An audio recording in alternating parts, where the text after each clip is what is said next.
এই দুনিয়ার পুরো জীবনটা এটা হচ্ছে লালসাময় একটা জীবন। লোভ, মরিচিকা, মায়াজাল, এই মায়াজালে আমরা আটকে আছি। ফলে মৃত্যুর কথা আমরা ভুলে গিয়েছি। পাগলের মতো ছুটছি, আরো টাকা লাগবে, আরো খ্যাতি লাগবে, আরো যশ লাগবে, আরো দাপট লাগবে। আমার এত টাকা দিয়ে কি হবে? এত সম্পদ দিয়ে কি হবে? এত ব্যস্ততা দিয়ে কি হবে? তোমার স্টপ, থামুন, অনেক হয়েছে। আম্মা থামুন, take a rest, take a breath and think about death. Think that you have to go back to your Lord. একটু বসেন না, একটু ভাবেন যে আমাকে চলে যেতে হবে, চলে যেতে হবে। এই কোলাহল, এই ব্যস্ততা, এগুলো থাকবে, থাকবো না আমি। সাইয়েদনা ওমর ফারুক বলেছেন, মুতু ক্বাবলা আন তামুতু, মরার আগে একবার মরো। হাসিবু ক্বাবলা আন তুহাসাবু আলাইকুম, তোমার হিসাব নেওয়ার আগে তুমি একবার নিজের হিসাবটা করো না। কাগজ বের করে একটু লিখো না কি কি ভালো কাজ করছিলা, যেগুলো দিয়ে নাজাতের ওসিলা হতে পারে।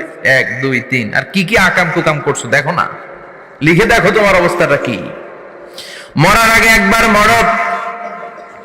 মরার আগে খাটের মধ্যে শুয়ে শটান করে চোখ বন্ধ করে একবার মরার ভান করে দেখেন কেমন লাগে। চোখটা বন্ধ করেন আর ভাবেন আপনি নাই, কি কি হতে পারে ভাবেন। আপনার ছেলে মেয়েরা কান্না জুড়ে দিবে, আপনার প্রাণের স্ত্রী বিলাপ শুরু করে দিবে, বন্ধু বান্ধবের চিৎকার আর মাতম, স্থানীয় এলাকার মসজিদে ঘোষণা, অমুক এলাকার নিবাসী অমুক ভাই অমুকের ছেলে অমুক দুনিয়ায় নাই। সব আত্মীয়রা চলে আসবে, ফেসবুকে স্ট্যাটাস দেয়া হবে, সবাই সবাইকে জানাবে বিকাল 4টায় অমুক হাই স্কুল ময়দানে আপনার জানাজা। ছুটে আসবে, সবাই ছুটে আসবে আপনাকে শেষ বিদায় দিতে, গুড বাই জানানোর জন্য, আল ওয়াদা, বিদায় জানাতে আসবে সবাই। 4 তাকবীর দিয়ে আপনার জানাজা হবে, অশ্রুসিক্ত জানাজায় আপনার বিদায় হবে। কাঠের খাটিয়ার মধ্যে করে কাঁধে তুলে আপনার কবরে নেওয়া হবে। আগে থেকে খুঁড়ে রাখা কবরটার মধ্যে আপনারে বিছিয়ে দেয়া হবে। বাঁশের কচি দিয়ে তার উপরে মাটির চাপা দিয়ে সব চলে যাবে। ভাবেন না একবার চোখ বন্ধ করে, this is the circle of life, this is the nature of life. এটা সবার হবে, আমার হবে, আপনার হবে। এত মায়া, এত ভালোবাসা কই যাবে? কেউ থাকবে না, সবাই আপনার অন্ধকার কবরে রেখে দিয়ে চলে আসবে। উপরে বাঁশের কঞ্চি, তার উপরে মাটির চাপা, অন্ধকার আর অন্ধকার। এই অন্ধকার যেন শেষ হতে চায় না, শুধুই অন্ধকার, ঠিক কিনা?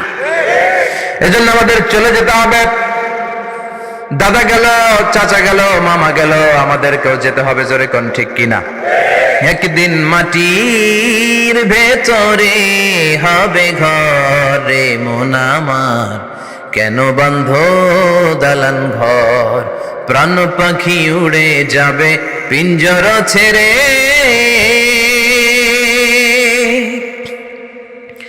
ধরা ধামে সবই রবে, তুমি যাবে চলে, বন্ধু বান্ধব যত, মাতা পিতা যারা সুত, সবই হবে তোমার পরে। মন আমার কেন বন্ধ দালান ঘর, একদিন মাটির ভেতরে হবে ঘরে মন আমার, কেন বন্ধ দালান ঘর, ঠিক কিনা? সব পরে থাকবে, চলে যেতে হবে আমাদেরকে। এজন্য আখিরাতের কথা যেন আমাদের স্মরণ হয়। বিশ্বনবী বলতেন, নাহাইতুকুম আন জিয়ারাতিল কুবুর, আমি তোমাদেরকে কবর জিয়ারত করতে আগে নিষেধ করতাম, কিন্তু এখন নিষেধাজ্ঞা প্রত্যাহার করে নিলাম। এখন সব সময় তোমরা কবরের সামনে যাবা আর জিয়ারত করবা। কবরস্থানে জানতো বড়ুয়া কৃষ্ণপুরের এই গ্রামের কবরস্থান আছে? কোন দিকে? পূর্ব দিকে আছে, গোখরার জলের ওদিকে। যান আপনারা, একটু যাবেন, একটু গেলে আখিরাতের কথাটা স্মরণ হবে। ওখানে ছোট শিশুরা শুয়ে আছে, কিশোর যুবকরা আছে, আপনার মতো তাগড়া যুবক, মুরব্বীরা আছে। এরা এই এলাকায় থাকতো, এরা আকাশ থেকে নেমে আসে না, এই এলাকার সন্তান, আজ নাই। একটা সার্টেন পিরিয়ড শেষে আপনিও থাকবেন না। This is the nature of life, this is the circle of life. ছোট্ট শিশু হয়ে এসেছিলেন, শৈশব, কৈশোর, যৌবন, প্রৌঢ়ত্ব। আগে ছিলেন সিঙ্গেল, বিয়ে করে হয়ে গেলেন ডবল। এরপরে আল্লাহ আপনাকে একটা মেয়ে দিল, এরপরে মেয়েকে বিয়ে দিয়ে শ্বশুর হলেন, এরপরে ওই মেয়ের ঘরে সন্তান হতে নানা হলেন। আর কতদিন? অনেক দিন হলো তো, অনেক অনেক লম্বা সময় পেয়েছেন আপনি, থিংক অ্যাবাউট দ্যাট। এবার যাওয়ার কথা ভাবেন, আখিরাতের সামানের কথা ভাবেন, ফিরে যেতে হবে। কি শক্তিশালী যুবক, বার্ধক্য চলে আসলে লাঠি ছাড়া চলতে পারে না। কুচকুচে কালো দাড়ি সাদা হয়ে যায়, দাড়ির শুভ্রতা, বয়সের ভার, রং ধরা যৌবন জং ধরে শেষ, ঠিক কিনা? This is the circle of life.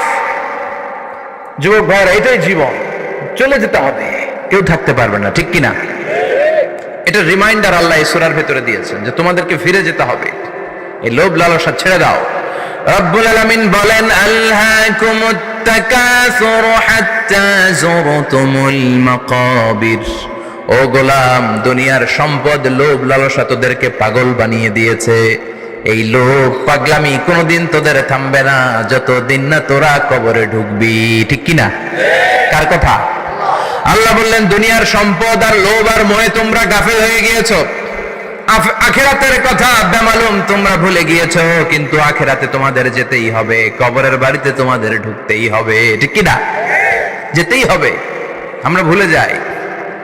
আলহাকুমুত তাকাসুর, অতিরিক্ত পাওয়ার লোভ, বেশি বেশি খাওয়ার লোভ, বেশি বেশি জমানোর লোভ মানুষকে গাফেল বানিয়ে দিয়েছে। এটা মানুষের স্বভাব, আরো চাই আরো চাই, এই স্বভাবটা আছে না নাই? দেখবেন ছোট বাচ্চারা মসজিদের দোয়া অনুষ্ঠান শেষে জিলাপি দেয় না? বড়ে কৃষ্ণপুর কি দেয়? আগে বাতাসা দিত না, এখন কি দেয়? জিলাপি দেয়, মিষ্টি দেয়। তো মসজিদের 2-3 গেট থেকে যদি দেয়, ছোট বাচ্চারা দেখবেন এদিক দিয়ে কয়েকটা নিয়ে আবার ওই গেটে লাইন ধরে।